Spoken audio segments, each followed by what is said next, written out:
Welcome to my YouTube channel. Kung bago ka lang sa channel na to at true-blooded Aldab Nation ka, tama po ang channel na pinuntahan mo. Kaya considering na po kitang bagong subscriber. At huwag mong kalimutan pindutin yung bell para lagi po kang updated sa bagong video na ilalabas ko. Salamat po sa iyong pag-click sa channel na to. Raul, marami ka ng Filipino friends. Opo, dami po ako eh. Ano naman yung mga natututunan mo sa mga Pilipino mong kaibigan? Yung pwede lang sabihin sa Tuturo sa akin, dami. Halimbawa, putang ina mo, gago, ganyan lang Ayun na nga! Ganyan lang sinasabi. Mga Dabbercats, hindi po aware si Raul sa... Alam mo, magpalit na tayo ng tanong kasi kasalanan ko, tinanong ko. Kasi first time po ako dito, di ko alam anong meaning. Oo, Tama walang yun. sabihin mo na lang mabuhay. Yeah. Kayo mo, mabuhay. Mabuhay po. Ayan. Welcome back mga kaaldab. Ito na naman po ang inyong lingkod, si Mr. Destiny. At magbibigay tayo ng pinakamagandang update po ngayon sa social media. Ang bilis nga po mag-trending nito mga kaaldab. At ipinost nga po ito ni Miss Puki mga kaaldab, na kung saan nga po ang sinisisi nga po si Maine Polkerson. Medyo hidismayado nga po yung ibang mga main fanatics dahil bakit nga po ba si Mengay ang sisisihin po nila. Although sinabi ni Mengay, nagtanong si Mengay, common sense na lang po sa mga bagay-bagay na tinapos naman po agad yun ni Mengay at sinabi nga po niya kasalanan niya naman daw. Pero syempre, gaya ng sinabi ko, yung mga basher ang hahanapin po nila yung pagkakamali mo. Yung konting mali na ginawa mo, yun ang una nilang pupunahin. Hindi naman po nila pupunahin yung tama eh. Hindi naman po nila pupunahin yung mga magandang ginawa mo. Hahanapan ka at hanapan ka nila ng butas para maibash ka ng gusto. Di po ba? Bakit nga po ba nila ginagawa yan? Kasi si Mengay trending eh. Di po ba?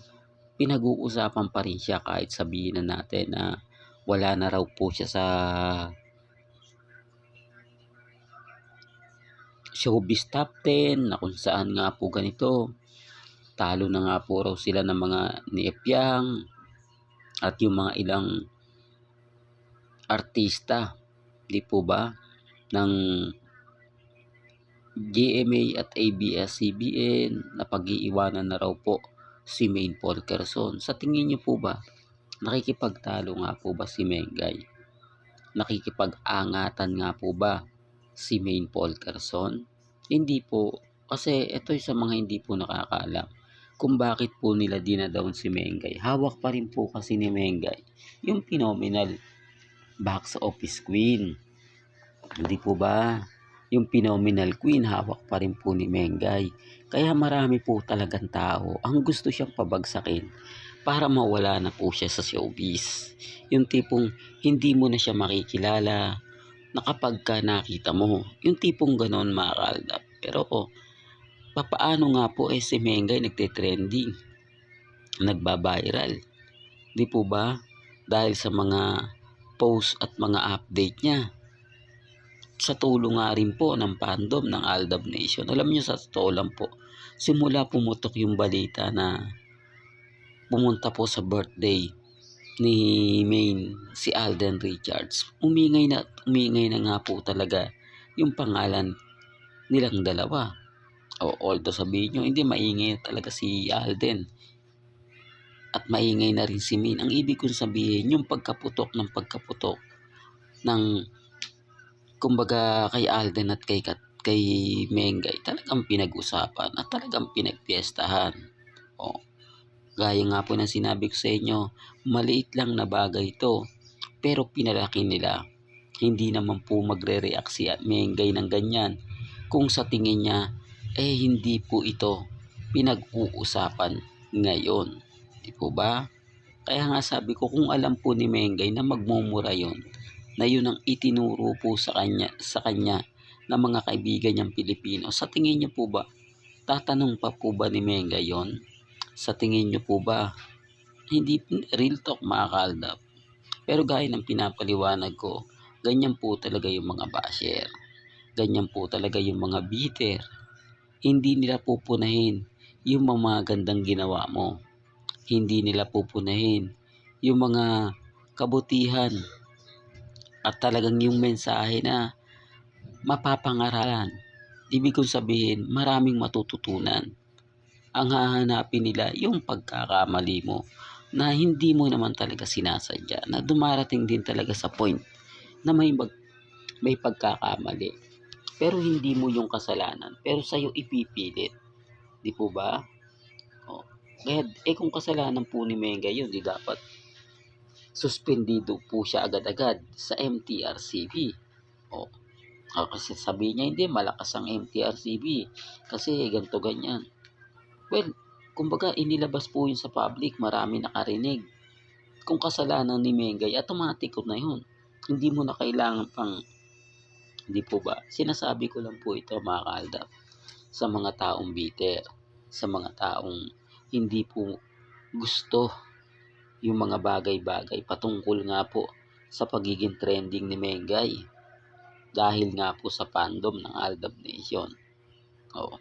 Alam ko ganito rin po yung gagawin nila dahil hindi pa po napapalabas ang out of order na alam ko maraming babatikos kay Alden. Kung kay Mengay nga, simpleng lang, binatikos eh. Ang pagbabatikos po kay Alden, yung pagiging mas maaga pa niya naging direktor. Yung napakabata pa po niya bilang direktor. Kasi, anong pelikula nga po ba? Di po ba yung kay Julia Montes at kay Alden, hindi po sila yung director doon? Po ba? Tapos sa Hello Love Again, hindi po siya director doon. Kaya walang issue. Pero dito sa Out of Order, siya po yung producer, siya yung director, at syempre siya rin po yung artista. Kaya yung mga naiinggit po sa kanya, hahanapan po siya ng butas. Hahanapan po siya ng mga bagay-bagay na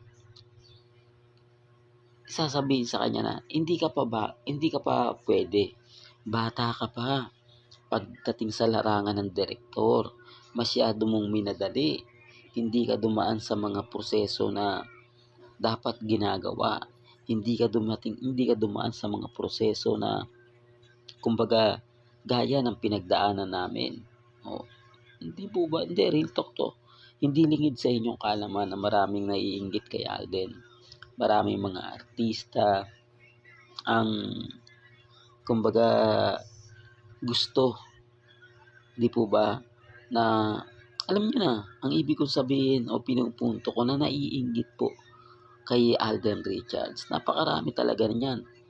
Taliwas po sa mga sinasabi ng iba na hindi. Kasi naunahan sila eh.